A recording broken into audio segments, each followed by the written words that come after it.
Dear students, हम आज class 9th में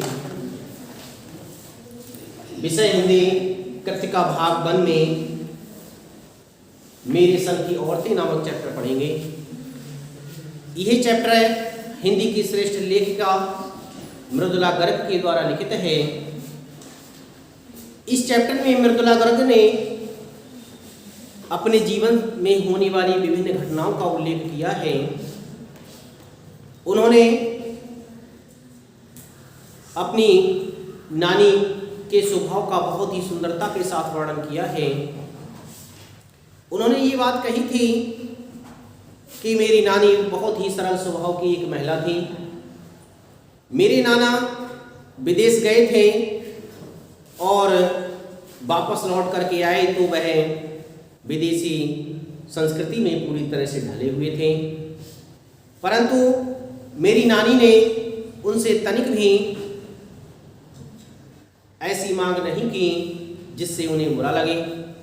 परंतु जब उनका अंत समय आ रहा था तभी उन्होंने मेरे नाना के दोस्त को बुलाया और उनसे कहा कि मेरी पुत्री की शादी की जिम्मेदारी आपकी है, क्योंकि मुझे अपनी पुत्री के लिए ऐसा वर चाहिए जो देशभक्त हो।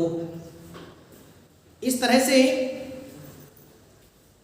मृदुला गर्ग कहती हैं कि मेरी नानी की ये अभिलाषा थी।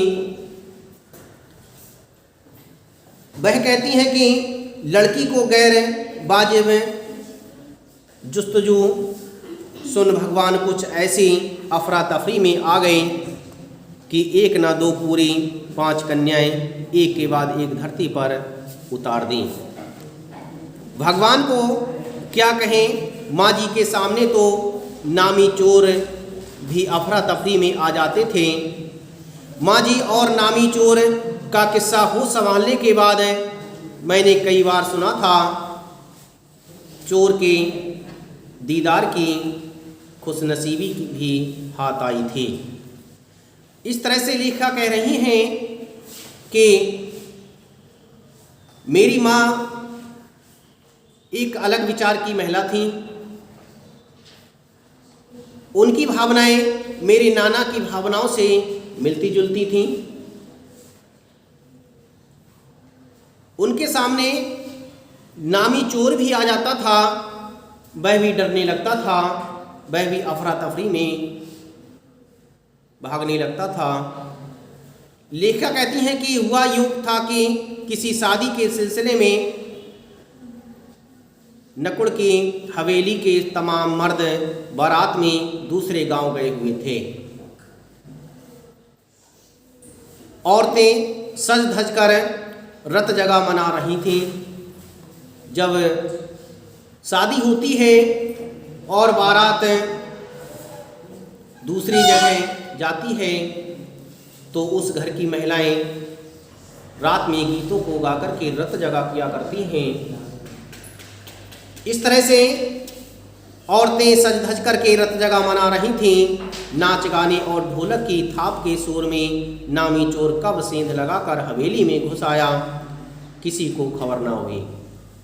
लेखिका कहती हैं कि चोर कब हवेली में आ गया ये किसी को पता ही नहीं चला, क्योंकि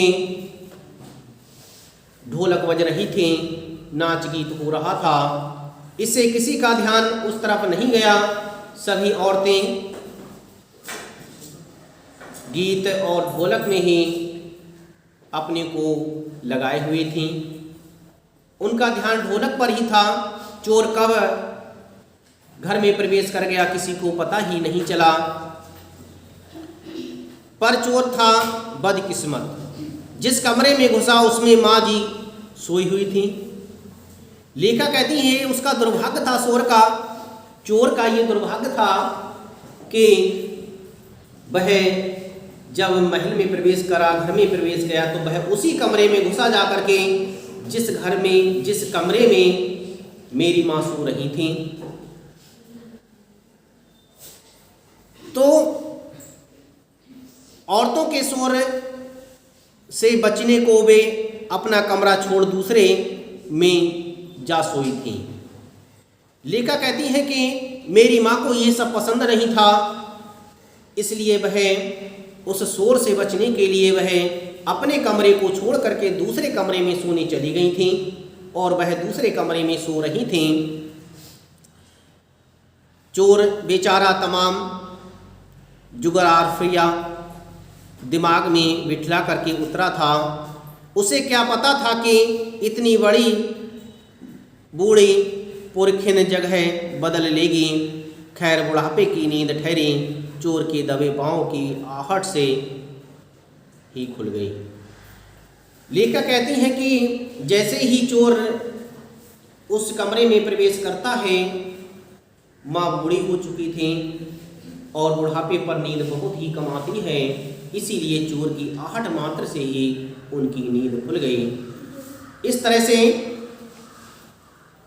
वह चोर का दुर्भाग्य था कि वह उस कमरे में प्रवेश कर गया जिस कमरे में माँ जी सो रही थी, और माँ जी का स्वभाव ही एक अलग स्वभाव था। उनका स्वभाव सरल नहीं था, इसलिए चोर का दुर्भाग्य ही माना जा रहा है।